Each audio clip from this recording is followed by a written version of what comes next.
ሰላም ቤተሰብ፣ በዚህ ቪዲዮ የማሳያችሁ ነገር ማንኛውም ሞባይል ያለው ሰው ግዴታ ሊያውቀው የሚገባ ነገር አሳያችኋለሁ። ይህም ምንድነው? በጣም ለእያንዳንዱ ወሳኝ የሆነ በእጁ ሞባይል ያለው ሰው ሁሉ ሊጠቀምበት የሚገባው እጅግ ወሳኝ ነገር አለ። እሱንን አሁን በዚህ ቪዲዮ አሳያችኋለሁ። ይሄ ወሳኝ ነገር ምንድነው ካላችሁ፣ ይህ ወሳኝ ነገር በአብዛኛዎቻችን የማናውቀው ነገር ግን ደግሞ ሞባይል የያዘ ሰው ሁሉ ሊያውቀው የሚገባ ነገር ምንድነው? IMEI የሚባል IMEI ምን ማለት ነው ካልና ኢንተርናሽናል ሞባይል ኢኩፕመንት አይዴንቲቲ ማለት ነው። ይህ በጣም ወሳኝ ነገር ነው። ይሄም ምንድነው ጥቅሙ፣ ምንድነው ከእንዴት ይገኛል የሚለውን ነገር ካየን ልክ እያንዳንዱ ሰው በዓለም የሚኖረው ጠቅላላ ህዝብ እያንዳንዱ ሰው ሊለይበት የሚችለው በጣት አሻራው እንደሆነ ሁሉ ማንኛውም ሰው አሁን ሁሉም ሰው ይህ ህዝብ በሙሉ በዓለም ያለው ህዝብ የጣት አሻራው አንድ አይነት ተመሳሳይ የለም። ልክ እንደ በጣት አሻራው እንደሚለየው ሁሉ ሰው ሁሉ ይህ ደግሞ ለእያንዳንዱ ሞባይል የተለየ የራሱ የሆነ የሚለይበት እንትን ነው ማለት ነው። ይህም ራሱ ምንድነው ካለ ሞባይላችን ዲጂታል አሻራ እንደማለት መውሰድ እንችላለን። 15 ዲጂት ነው። 15 ዲጂት አለው። ይሄን 15 ዲጂት ደግሞ በሁለት ይከፈላል። ግማሹ የመጀመሪያው ከ1 እስከ 8 ያለው ስለ ጠቅላላ ስለ ሞባይሉ አገር ስሪትና የሞባይሉን ሞዴሉን ሊነግረን የሚችል ነው። እንደገና የመጨረሻው ደግሞ ሌላኛው ደግሞ ምንድነው ሴሪያል ነምበሩ ነው።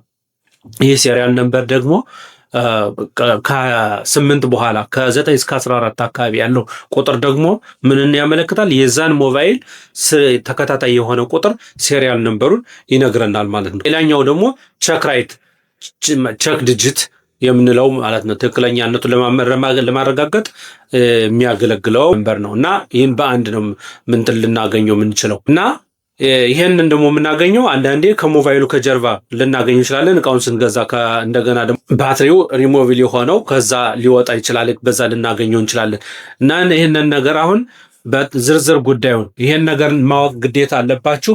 ይሄ ደግሞ ይሄ ደግሞ ለሚጠቅመው ለማን ነው ካላችሁ፣ አንደኛ ነገር የሚጠቅመው ሞባይላችን ቢጠፋ ቢሰረቅ ብላክ ሊስት ወይ ብሎክ ለማድረግ ወይም ደግሞ ያንን ሞባይሉን ልናገኝበት እንችላለን፣ ይጠቅመናል።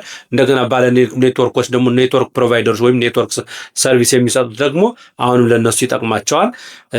አጠቃላይ ለደህንነት ይጠቅመናል ማለት ነው እና ምናልባት ይሄ እንዴት ይገኛል ምናምን በዝርዝር ማወቅ ከፈለጋችሁ ደግሞ በጥልቅ በጣም ወሳኝ ነገር ነውና ይሄ ነገር በዝርዝር በሰፊው ማወቅ ከፈለጋችሁ እንደተለመደው በፈን አይቲ ዩቲዩብ ገብታችሁ ማየት ትችላላችሁ። ዝርዝር ጉዳዩን እንዴት አድርገን የትኛው ኮድ ነው እንዴት ስናገኘዋለን እያልኩ አንድ ባንድ አሳያችኋለሁ። እዛ ላይ መከታተል ትችላላችሁ። ይሄ እስካሁን የሰጠን ኢንፎርሜሽን በቂ ነው የምትሉ ደግሞ በዚህ አጭር ምክንያቱም ይሄ ቲክቶክ ላይ አጫጭር ፕላትፎርም ነው፣ እንግዲህ ለአጫጭር ቪዲዮዎች ነው የተፈጠረው። ስለዚህ ሁሉን በሰፊያ ነው ማድረግ ስለማይችል ነው። አያጭሩ ይሄ በቃኛል ካላችሁ እዚሁ ማቆም ትችላላችሁ። ሰፋያና ዝርዝር አድርጉ ማወቅ ከፈለጋችሁ ደግሞ ወደ ዩቲዩብ ኑ፣ አንድ ባንድ አሳያችኋለሁ። ሞባይላችሁ ቢጠፋ ጠፍቶ እንዳይቀር ወይም ደግሞ ሌላ ሰው እንዳይጠቀምበት ማድረግ የምትችሉበት ነው። ተጠቀሙበት። አሁን በዝርዝር ወደ ዩቲዩብ ማለት ነው። ስለዚህ በዩቲዩብ አሁን ይህን እንዴት እናገኘዋለን እንዴት ነው ብለን ካልነ አንደኛ ርዝመቱ 15 ዲጂት ነው። ይሄ 15 ዲጂት ሲኖረው እያንዳንዱ ሞባይል የራሱ የሆነ የተለየ ልክ እያንዳንዱ ሰው የራሱ አሻራ እንዳለው እያንዳንዱ ሞባይል ደግሞ የራሱ የሆነ የተለየ ነገር አለው ማለት ነው። ሲሙን ሪሙቭ ብናወጣው ከዛ ሞባይል ያ ከዛ ጋር አይገናኝም፣ ከራሱ ከቀፎ ጋር ወይም ከሞባይሉ ጋር የሚቀር ነገር ነው ማለት ነው እና ይሄ ነገር አጠቃላይ እነዚህ ቁጥሮች እንግዲህ ዝርዝር መረጃዎችን ይይዛሉ። አንደኛው ነገር የመጀመሪያው ክፍል ከ1 እስከ 8 ያለው የመጀመሪያው ክፍል ታይፕ አሎኬሽን ኮድ የሚባለው ነው። ያም ስለ አምራቹና ስለ ሞዴሉ ጠቅላላ ስለ አምራቹና ስለ ሞዴሉ ይናገራል። ሌላኛው ደግሞ ምንድነው? ሴሪያል ነምበሩ ነው። ይህ ሴሪያል ነምበር ደግሞ ከ8 በኋላ ከ9 እስከ 14 አካባቢ ያለው ቁጥር ደግሞ ምንን ያመለክታል? የዛን ሞባይል ተከታታይ የሆነ ቁጥር ሴሪያል ነምበሩን ይነግረናል ማለት ነው። ሌላኛው ደግሞ ቼክ ዲጂት የምንለው ማለት ነው። ትክክለኛነቱን ለማረጋገጥ የሚያገለግለው ማለት ነው። እና እንግዲህ ይሄን ነው ካልነ ይሄ አገልግሎቱ ለምን ያገለግላል? ምንድነው? እንዴት ነው ካልነ አንደኛ መሳሪያውን ለመለየት ያገለግለናል። መሳሪያውን ያንን ወይም ያን ስልክ ለመለየት ያገለግለናል ስንል ያ ስልክ ቢጠፋ ይሄ ስልክ ቢጠፋ አሁን ለምሳሌ እዚህ ጋር ሁለት ስልኮች አሉ። እነዚህ ሁለት ስልኮች ራሳቸው የየራሳቸው የሆነ አይኤምአይ ያላቸው እና ይሄ ስልክ ቢጠፋ አንደኛ ለምን ይጠቅመናል ማለት ነው? ይሄን ስልክ ለመለየት ማለት ነው። ያንን ሪፖርት ባደርግ በዛ አይኤምአይ ቁጥር አማካኝነት ይሄን ስልክ ማግኘት ይቻላል ወይም ደግሞ ሌላ ሰው እንዳይጠቀምበት ማድረግ ይቻላል ማለት ነው። ሌላው ምንድነው ደግሞ ከዛ በተጨማሪ ደግሞ በሁለተኛ ደረጃ ጠቅላላ ያው የኔትወርክ ፕሮቫይደሮችን እንትን ያደርጋል። ኔትወርክ ፕሮቫይደሮች ለነሱ ደግሞ ይጠቅማቸዋል። የስልኩን አይነትና ሁኔታ እንትን ለማለት ይጠቀሙበታል። አሁንም ሌላው ደግሞ ይሄ ስልክ ለምሳሌ አንዳንድ እንትኖች በአንድ ኢንተርኔት ፕሮቫይደር አማካኝነት የተቆለፈ ሊሆን ይችላል እና ያንን ሎክ የሆነውን ያንን አይኤምኤፍ አለን ካለን አንሎክ ለማድረግ ያገለግለናል ማለት ነው። ሌላው አንድ ስልክ ሰው ዩዝድ የሆነ ወይም ሌላ ሰው ሲጠቀምበት የነበረ ስልክ ለእኛ ቢሸጥልን እንደዚህ ከትልልቅ ካምፓኒዎች ምናምን ሳይሆን በግለሰብ ደረጃ አንድ ሰው ሊሸጥልን ቢያስብና ይሄን ነገር የተሰረቀ ሊሆን ይችላል ወይም ብሎክ የተደረገ ሊሆን ይችላል ወይስ አይደለም ንጹህ ነው የሚለውን ለማወቅ ያንን ነገር አይኤምኤፍ ነምበር ካወቅን በዛ አማካኝነት ትክክለኛነቱን ዝርዝሩን አስገብተን ማወቅ እንችላለን። ለዛ ደግሞ ያገለግለናል ማለት ነው። እና እንግዲህ ይሄ ነገር በአራት አይነት አገልግሎቶች እንዳሉት እንረዳለን። አሁን ይሄን ጥቅሙ ይሄን ይመስላል። አጠቃላይ እንትኑ ቁጥሩ ይሄን ያህል ነው። አገልግሎቱና ጥቅሙም ይሄን ይመስላል ምናምን ብለናል። አሁን ደግሞ ትልቁ ጥያቄ እንዴት እናገኘዋለን ነው። በብዙ መልኩ እናገኘዋለን። አንደኛው እዚህ ጋር ገብተን እዚህ ጋር ቁጥር መደወያውን እንነካለን። እዚህ ጋር ቁጥር መደወያውን እንነካለን።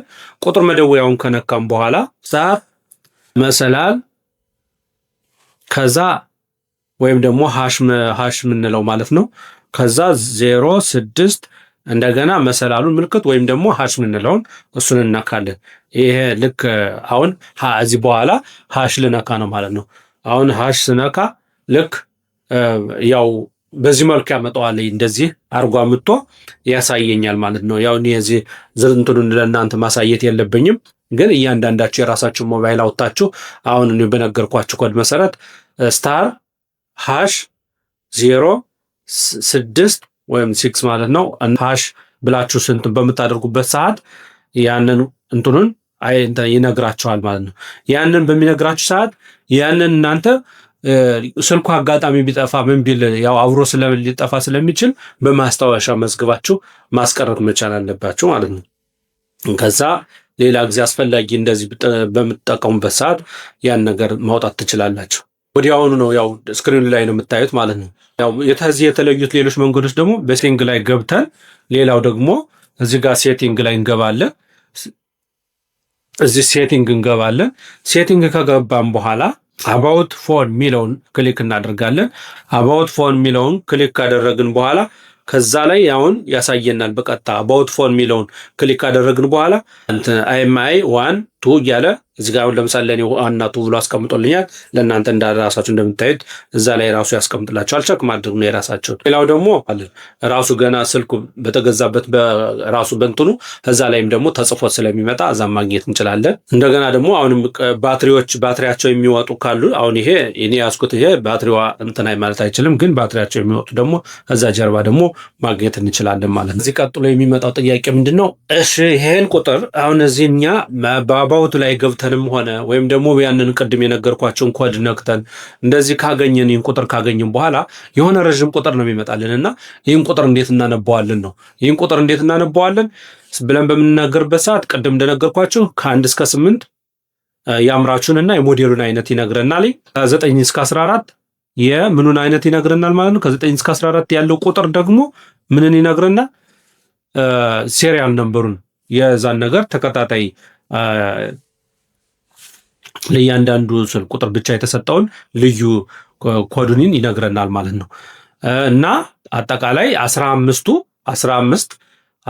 ላይ ያለው ደግሞ የቁጥሩን ትክክለኛነት ደግሞ 15 መሆኑን ስናይ ደግሞ የቁጥሩን ትክክለኛነት ያረጋግጥልናል ማለት ነው። ይሄን ይመስላል እና ይሄ ነገር በጣም ጠቃሚና ወሳኝ ነገር ነው። በማስታወሻ ይሄን ነገር ካለበት እናንተ በገባችሁ መልኩ አውጥታችሁ ይዛችሁ በማስታወሻችሁ አስቀምጣችሁ ልትጠቀሙበት ይገባል። ለዛሬው አመሰግናለሁ። ምናልባት ከጠቀማችሁ ላይክ፣ ሼር፣ ኮሜንት አስተያየት ገንቢ የሆነ አስተያየት የምትሰጡ ሰዎች የምትወዱት ሰዎች መውደዳችሁ የምትገልጹ ሰዎች ምናምን ለምታደርጉት ተሳትፎና ትብብር ያው አመሰግናቸዋለሁ።